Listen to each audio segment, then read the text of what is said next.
হ্যাঁ বন্ধু, কেবল হাল দেন কই রে ইদ্রিস, কি অবস্থা, ভালো আছিস? আসসালামু আলাইকুম। কোন মসজিদের ইমাম রে ইয়ে?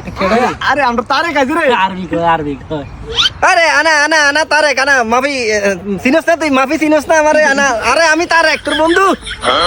ও তারেক নি রে, কত জুব্বা কাটিছে। কি আর তুই মসজিদে ইমাম দিনই করস?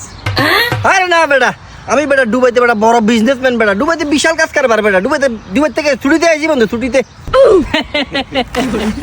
কারে কি হাতে কারে কি হুনার? তুই দুবাইয়ের কথা কারে করে? যাতে ডেলি আপ ডাউন দুবাই, শতানের বাচ্চা। এই দুবাই মিয়া খলিফার ভিতরে ডেলি করবার ঢুকি আয়। ভিডিও দেখতে দেখতে তোর মাথা ঢোক গেছে।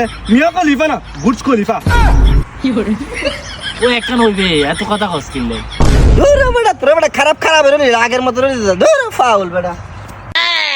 ওরে বাবা, তো ডুবাই যাই ইমাম হয়ে গেছে। কি করে? তাসিনো সুয়ালা মুয়ায়।